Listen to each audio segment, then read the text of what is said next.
Welcome. We are really thrilled you decided to join us for this deep dive today. Absolutely. Because if you've been following the news lately, you know the geopolitical landscape right now is, well, it's incredibly volatile. It really is.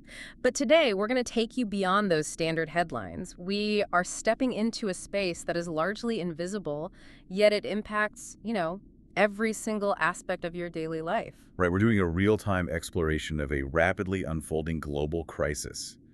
The information landscape surrounding this conflict is moving at just an absolute breakneck speed. Which makes real-time analysis essential. And that is exactly why we're pulling our guiding document for this analysis directly from a brief published literally today, March 6, 2026. Fresh off the wire. Exactly. It's an urgent intelligence brief published on the Patreon page of a source called KULT.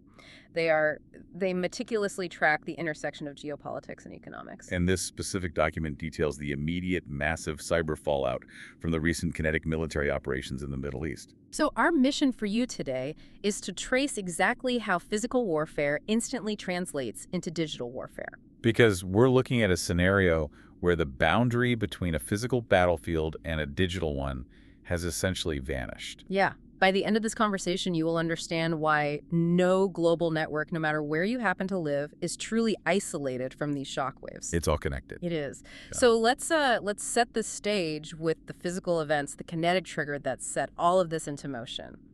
On February 28th, we saw the launch of coordinated U.S. and Israeli military operations. Officially dubbed Operation Roaring Lion and Operation Epic Fury. Right, and the targets of these joint operations were Iranian leadership, military infrastructure, and nuclear sites. And in immediate response, Iran launched massive missile attacks. These retaliatory strikes targeted Israel, but they also expanded. They expanded to U.S. military bases spread across the entire region. Hitting locations in Jordan, Kuwait, Bahrain, Qatar, Saudi Arabia, and the UAE. Right, so a massive geographic spread.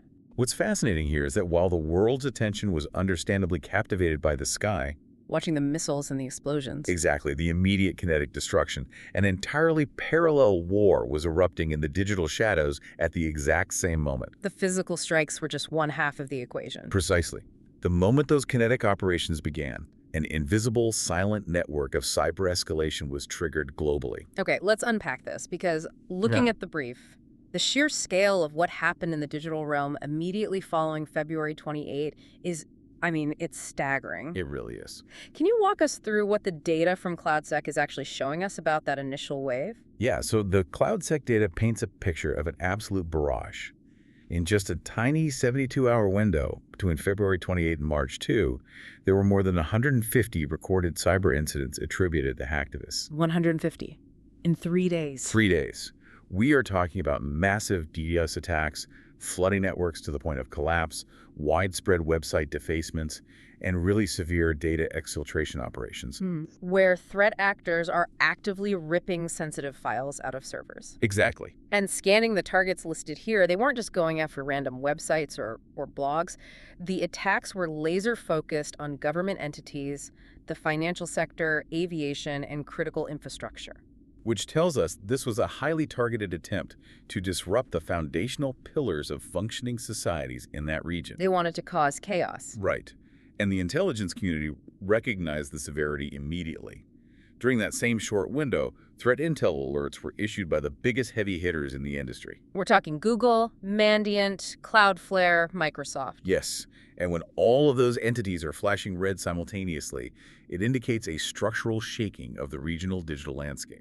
That actually brings us to John Hultquist. He's the principal analyst at Google's Threat Intelligence Group. Right. The brief highlights a talk he gave at the Royal United Services Institute in London, and his assessment of the situation was incredibly blunt. He stated that Iran will absolutely respond to these joint strikes with cyber attacks across the Middle East and beyond. But his primary warning wasn't just about the attacks themselves, was it? No, it was about the vulnerability of the new targets.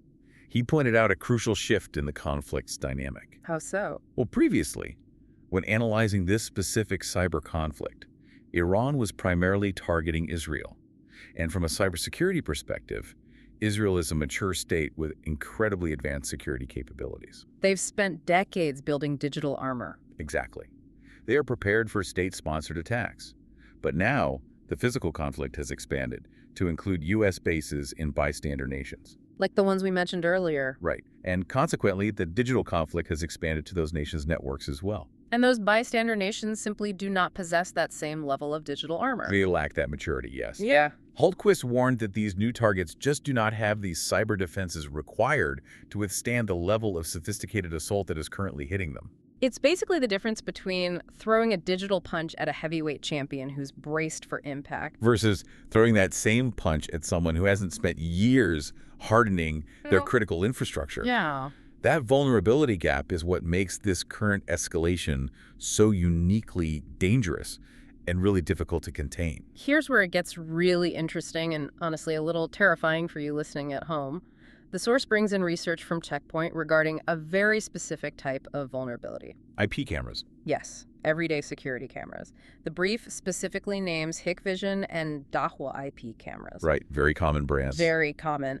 And Check Point researchers reported hundreds of attempts by Iranian hacking groups to exploit vulnerabilities in these cameras. But the geography of these attempts is what really stands out. Let's look at that list. The camera exploits were attempted in Israel, the UAE, Qatar, Bahrain, Kuwait, Cyprus, and Lebanon.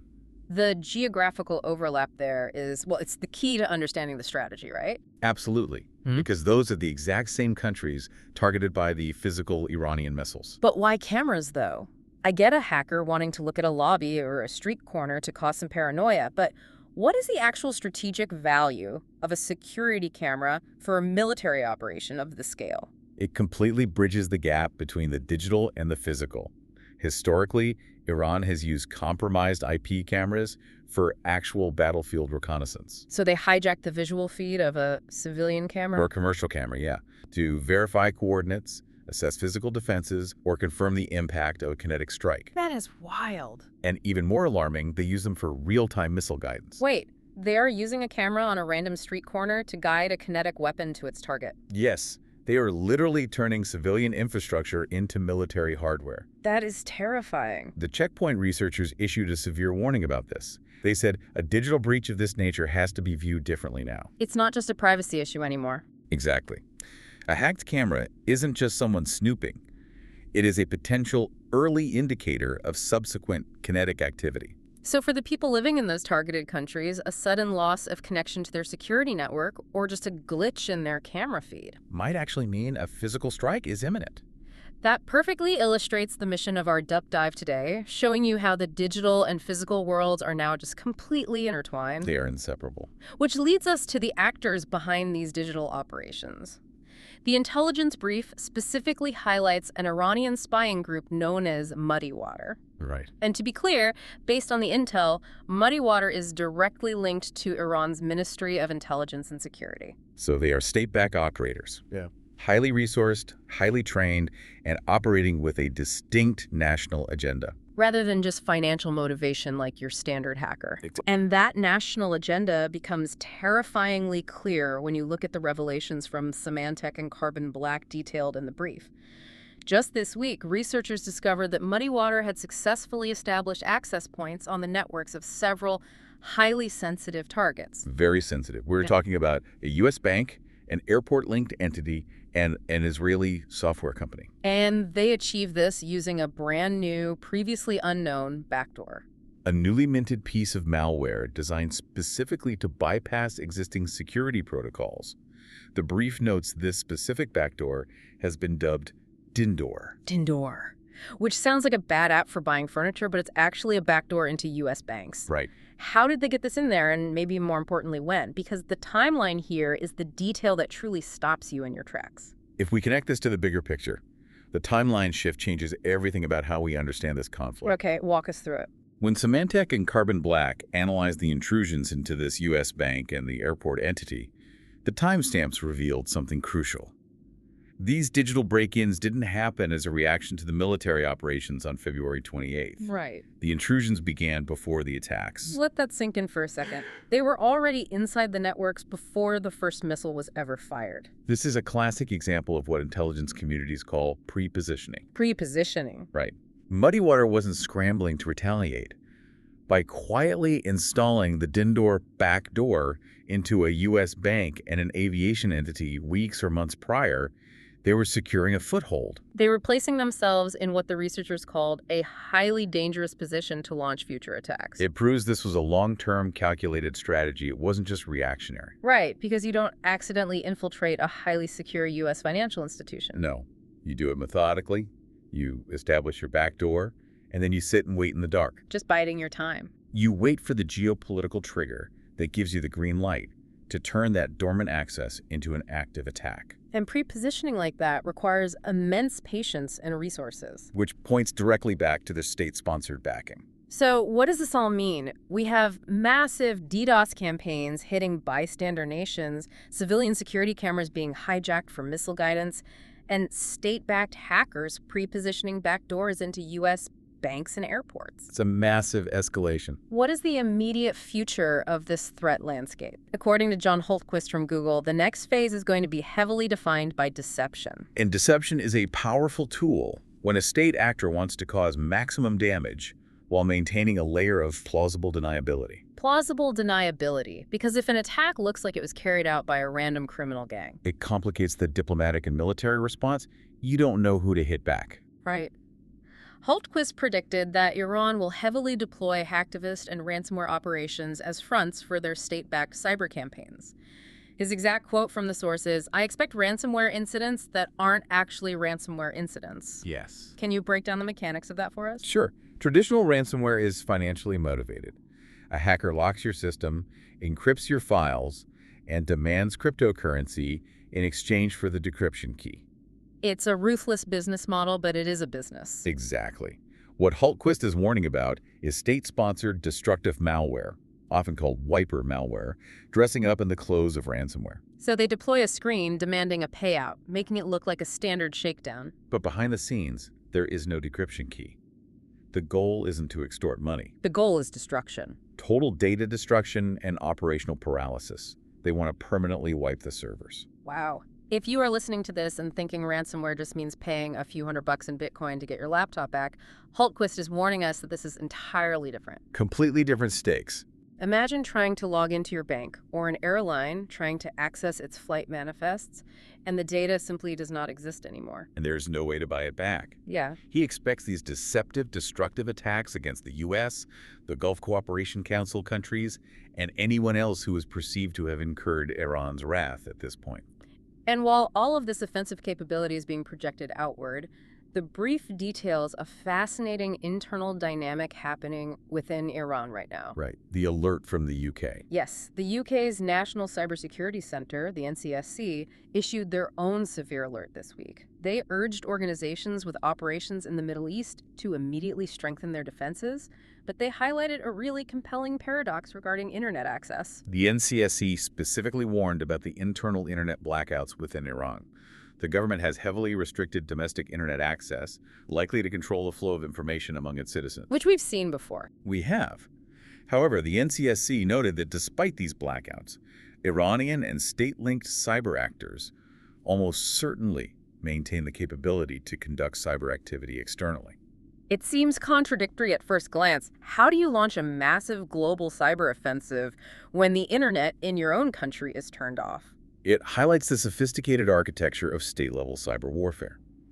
A government can sever the civilian connection to the global internet, plunging the public into digital darkness, while simultaneously keeping its military and intelligence networks fully operational. On separate hardened infrastructure. Exactly. The domestic blackout does not neutralize their external offensive capabilities. Yeah. In fact, it isolates their command centers from internal civilian interference while they project power outward. And that power projection is also pulling in other global actors, expanding the web of this conflict far beyond the Middle East. CrowdStrike reported this week that they're observing pro-Russian hacktivist groups jumping into the fray. The entrance of pro-Russian groups shifts the entire dynamic. CrowdStrike observed these groups targeting U.S. entities in apparent solidarity with Iran. We are seeing a regional conflict rapidly mutating into a broader proxy war in the digital domain. It's expanding fast. Which brings us back to why you, the listener, need to understand the implications of this brief. Geopolitics can often feel incredibly distant. Operations Roaring Lion or Epic Fury might sound like events happening on a map far away, but in the cyber domain, geography is irrelevant. The retaliation isn't just missiles landing in a distant desert. The retaliation involves hackers actively targeting the infrastructure you rely on daily. We're talking about the banking systems that hold your assets, the aviation networks that manage the airspace, and most critically, operational technology. Yes, OT. The brief places a heavy emphasis on operational technology. For those who aren't steeped in industrial control systems, how does OT differ from the standard IT networks we use every day? Good question. Information technology, or IT, manages data. Your emails, your spreadsheets, your bank balances. Operational technology manages physical processes.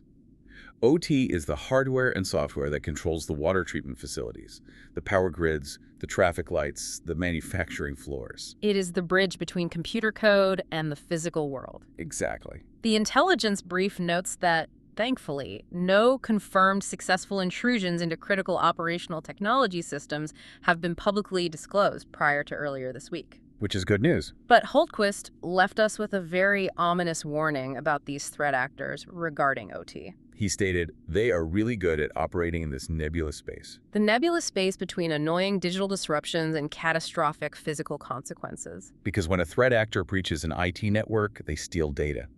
When a threat actor breaches an OT network, they can shut down a city's power grid in the dead of winter. Or alter the chemical mix in a municipal water supply. Exactly. The fact that groups like Muddy Water are pre-positioning backdoors in critical sectors suggests they are heavily focused on establishing access to these very OT environments.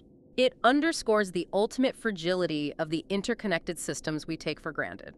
So let's step back and look at the full picture of what we've covered today. Our mission was to understand the digital fallout of a physical war, drawing entirely from today's intelligence brief from Cult.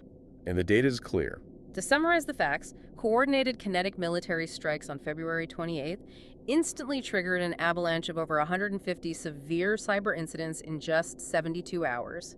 We saw a vulnerability gap exposed as the digital conflict spread to bystander nations lacking mature cyber defenses. We learned that threat actors are actively attempting to hijack everyday IP security cameras to use as real-time missile guidance systems. Completely blurring the line between a digital breach and a physical strike. And it is vital to note that in our analysis today, we are maintaining a strictly neutral and objective stance regarding the geopolitical and military actions of all the nations involved. We are simply reporting the facts of the escalation. Right. We also tracked the strategic movements of Muddy Water, a state-linked intelligence group, discovering that they had pre-positioned a new backdoor called DINDOR in U.S. banks and aviation entities long before the military strikes even began. And finally, we are now bracing for a wave of deceptive cyber warfare. Fake ransomware designed to permanently destroy infrastructure under the guise of financial extortion, with pro-Russian groups expanding the scope of the attacks against the U.S. The landscape of war has fundamentally changed, and the front lines are now entangled with our daily digital lives. This raises an important question, one that I think we all need to consider as we look at the devices surrounding us. What's that? If state-backed hackers were quietly and successfully installing the DINDOR backdoor in a highly secure U.S. bank and an airport entity before the missiles even flew, how much of our everyday global infrastructure is currently resting on a dormant digital time bomb, just waiting for the next geopolitical trigger to be pulled? That is a heavy but essential thought to leave you with.